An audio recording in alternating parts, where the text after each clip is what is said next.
ଜଗତସିଂହପୁର ଜିଲ୍ଲା କୁଜଙ୍ଗ ଅଞ୍ଚଳର ଗୀତାଞ୍ଜଳି ସାହୁ ପିଲାଟି ଦିନରୁ ସେ ପ୍ରଭୁ ଜଗନ୍ନାଥଙ୍କୁ ବହୁତ ଭଲ ପାଆନ୍ତି। ବହୁତ ଭକ୍ତି କରନ୍ତି ମୋ କୋଟି କବିଲନାଥଙ୍କୁ। ଜୀବନରେ ଯେତେ ଝଡ଼ଝଞ୍ଜା ଆସିଲେ ବି ସେ କେବେ ଭାଙ୍ଗି ପଡ଼ନ୍ତି ନାହିଁ। ଆଉ ତାଙ୍କ ବାପା ସବୁବେଳେ କୁହନ୍ତି, ମାରେ ତୁ ଯେତେ ବଡ଼ ମଣିଷ ହୋଇଗଲେ ବି ଆମର ଇଷ୍ଟ ଦେବତା ମହାପ୍ରଭୁ ଜଗନ୍ନାଥଙ୍କୁ କେବେ ବି ଭୁଲିବୁ ନାହିଁ। କାହିଁକି ନା ମହାପ୍ରଭୁ ଏମିତି ଏକ ଚଳନ୍ତି ପ୍ରତିମା, ଯାହାର ନାମ ତୁଣ୍ଡରେ ଉଚ୍ଚାରଣ କରିନେଲେ ସବୁ ବାଧାବିଘ୍ନ ଦୂର ହୋଇଯାଏ।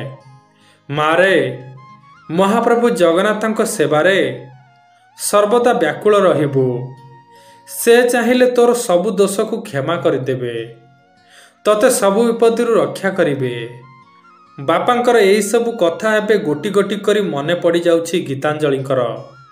ହେଲେ ଆରି ଭିତରେ ଅନେକ ବର୍ଷ ବିତି ଯାଇଛି। ଗୀତାଞ୍ଜଳିଙ୍କ ପାଖରେ ସିନା ତାଙ୍କ ବାପା ନାହାନ୍ତି, ହେଲେ ସେ ବଡ଼ ଠାକୁରଙ୍କୁ ବାପା ମା ବୋଲି ସମ୍ବୋଧନ କରନ୍ତି। ଆଉ ଏମିତି ମହାପ୍ରଭୁଙ୍କ ସେବାରେ ଗୀତାଞ୍ଜଳିଙ୍କ ଦିନ ସୁଖ ଦୁଃଖରେ କଟିଯାଏ।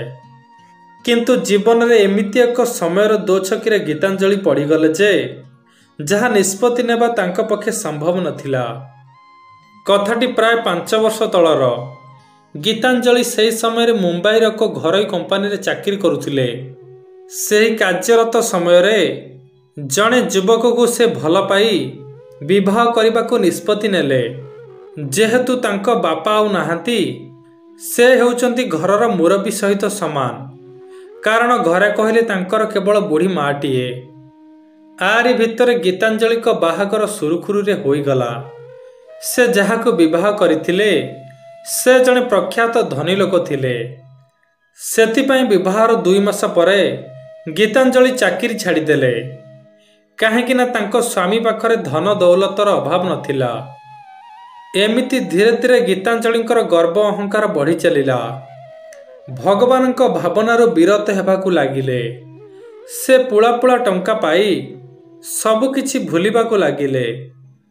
ଠାକୁରଙ୍କ ପ୍ରତି ଥିବା ଭକ୍ତି ଭାବ କୁଆଡ଼େ ଉଭେଇ ଗଲା। ଆଉ ବୁଢ଼ୀ ମା ପ୍ରତି ମଧ୍ୟ ଅବହେଳା ହେବାକୁ ଲାଗିଲା।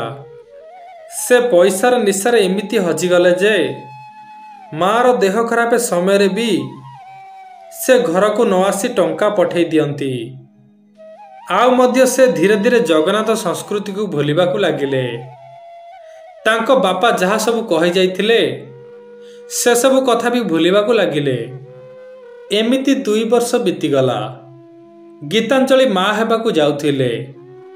କିନ୍ତୁ ଦିନେ ସେ ଆଉ ତାଙ୍କ ସ୍ୱାମୀ ଏକ ଜରୁରୀ କାମରେ ଯିବା ସମୟରେ ତାଙ୍କ କାରଟି ଦୁର୍ଘଟଣାଗ୍ରସ୍ତ ହୋଇଗଲା।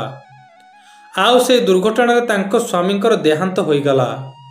ଯେତେ ପଇସା ଖର୍ଚ୍ଚ କଲା ପରେ ମଧ୍ୟ ତାଙ୍କ ସ୍ୱାମୀଙ୍କୁ ବଞ୍ଚେଇ ପାରିଲେ ନାହିଁ। ଆଉ ଜନ୍ମ ହେବାକୁ ଥିବା ପିଲାଟି ଦୁନିଆ ଦେଖିବା ଆଗରୁ ମହାପ୍ରଭୁଙ୍କ ପାଖକୁ ଚାଲିଗଲା। ଏମିତି ଦୁଃଖଭରା ସମୟରେ କ'ଣ ବା କରିବେ ଗୀତାଞ୍ଜଳି? ଯେତେବେଳେ ଟଙ୍କା ଜୀବନ ବଞ୍ଚେଇ ପାରିଲା ନାହିଁ, ସେତେବେଳେ ଗୀତାଞ୍ଜଳିଙ୍କ ଗର୍ବ ଅହଙ୍କାର ସବୁକିଛି ଚୁରମାର ହୋଇଗଲା। ସେ ଟଙ୍କା ପାଇ ଯେଉଁ ମୋହମାୟା ବନ୍ଧନରେ ବାନ୍ଧି ହୋଇଯାଇଥିଲେ, ତାଙ୍କର ସବୁ ମୋହମାୟା ବନ୍ଧନ ଗୋଟିଏ ମୁହୂର୍ତ୍ତରେ କୁଆଡ଼େ ଲୀନ ହୋଇଗଲା। ହଁ ବନ୍ଧୁମାନେ, ଆମେ ଯେତେ ବଡ଼ ହୋଇଗଲେ ମଧ୍ୟ ଆମର ଇଷ୍ଟ ଦେବତା ଜଗନ୍ନାଥଙ୍କୁ ଭୁଲିବା କଥା ନୁହେଁ। କାରଣ ଆମେ ଯାହା ସବୁ ମୋର ମୋର ବୋଲି କହୁଛେ ସେ ସବୁ ମହାପ୍ରଭୁଙ୍କ ଉପହାର। ସେ ନ ଚାହିଁଲେ ଗଛଟିରୁ ପତ୍ରଟିଏ ବି ଝଡ଼େ ନାହିଁ। ହେଲେ ଆଜିକାଲିର ମଣିଷ ସବୁ ମୋର ମୋର କହୁଛି। କିନ୍ତୁ ପ୍ରକୃତରେ ଆମେ ଆସିଥିଲେ ଏକା, ଆଉ ଯିବା ବି ଏକା। ଆଉ ଯାହା ବି ଧନ ସମ୍ପତ୍ତି ଅର୍ଜନ କରିଛେ ତାହା କେବଳ ଭଗବାନଙ୍କ କୃପାରୁ।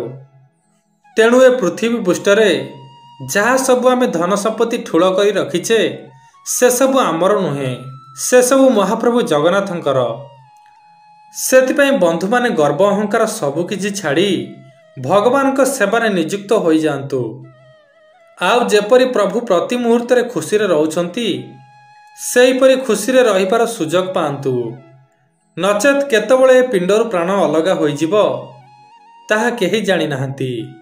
ଆଉ ଏ ସୁନ୍ଦର ଚେହେରା आउ ए धन संपत्ति सबकिछि एइटार ही रहिजिव। हाँ बंधुमाने, महाप्रभु जगन्नाथ को जो माने सतरे इष्ट देवता मानती दयाकोरी सेई माने ही कमेंट रे जय जगन्नाथ लिखंतु। आउ सर्वशेष रे मन खोली कहंतु जय जगन्नाथ।